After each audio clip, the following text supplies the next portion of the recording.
ఈ ప్రాంతం తెలంగాణ రాష్ట్రానికి ఆర్థిక క్షేత్రం. ఇక్కడ మెకానికల్ లైఫ్, కాంక్రీట్ జంగల్. ఈ మెకానికల్ లైఫ్, కాంక్రీట్ జంగల్లో ఒక మనశ్శాంతి వెతుక్కోవాలి, ఒక స్ఫూర్తిని పొందాలి.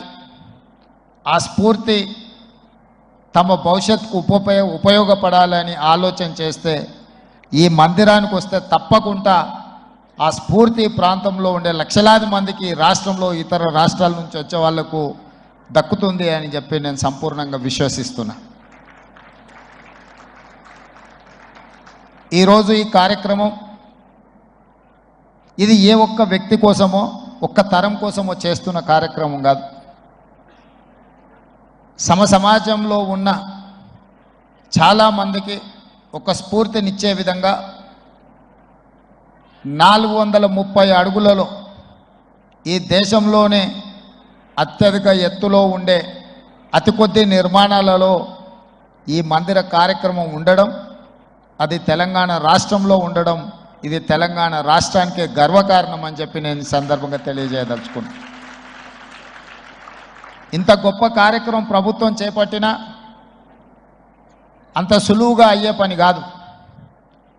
ఈరోజు ఈ కార్యక్రమం నేను ఆశిస్తున్న 36 నెలల నుంచి 42 నెలల్లో ఇది పూర్తయ్యి మళ్ళీ మనమే ప్రారంభించుకుంటాము అని నిర్వాహకులకు నా విజ్ఞప్తి. ప్రారంభోత్సవ కార్యక్రమానికి కూడా నేను తప్పకుండా వస్తాను అని చెప్పి నన్ను ఆహ్వానించాల్సిందిగా నిర్వాహకులందరికీ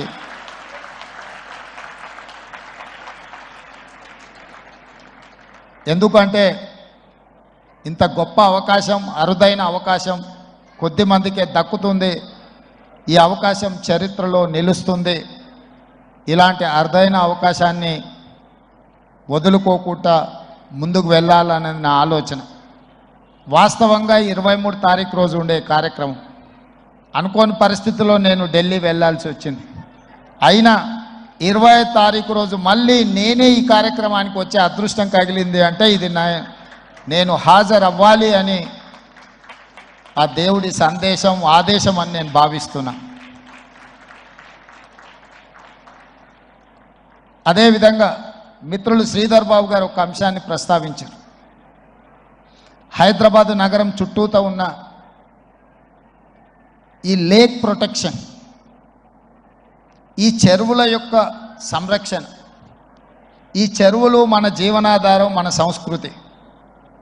హైదరాబాద్ నగరంలో ప్రధానంగా 1908లో వచ్చిన వరదలు, ముఖ్యంగా 115 సంవత్సరాల క్రితం ఈ నగరం మీద వరదలు ఉప్పెనై కమ్మేసి వేలాది మంది ప్రాణాలను బలిగొన్నది.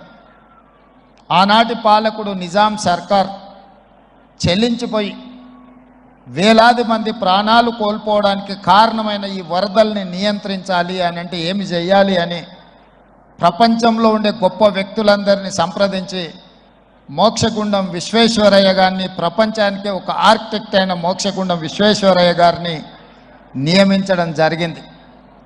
వారు పూర్తిగా ఈ ప్రాంతాన్ని, ఈ క్షేత్రాన్ని, ఈ భూమి యొక్క నైసర్గిక స్వరూపాన్ని అర్థం చేసుకొని వికారాబాద్ అడవుల నుంచి వచ్చే వరదలని నగరం మీద పోటెత్తకుండా ఉండడానికి ఉస్మాన్ సాగర్, హిమాయత్ సాగర్ని నిర్మించి ఫిరంగి కాలువ ద్వారా, మూసీ నదుల ద్వారా, ఈసా నదుల ద్వారా వచ్చే నీటిని నియంత్రించి ఆ నీళ్లను నగరానికి తాగునీటిగా మార్చి ఈ ప్రాంతంలో గొలుసుకట్టు చెరువులను నిర్మించి హైదరాబాదు హెరిటేజ్ సిటీనే కాదు, Hyderabad is a lake city అని చెప్పి నిజాం సర్కార్ 100 సంవత్సరాల ముందే ఒక అద్భుతమైన కట్టడాలను నిర్మించి మనకు అందించాడు. వారి వారసత్వంగా వచ్చిన ఈ కట్టడాలు మొన్న జరిగిన ఎండాకాలంలో తాగునీటి సమస్య వచ్చే కృష్ణా, గోదావరి ఎండిపోతే హైదరాబాదు నగరానికి దాహార్తి తీసింది గండిపేట, అంటే ఉస్మాన్ సాగర్, హిమాయత్ సాగర్ నుంచి నగరానికి తాగునీటిని వాడుకున్నామన్న సంగతి రాష్ట్ర ముఖ్యమంత్రి నుంచి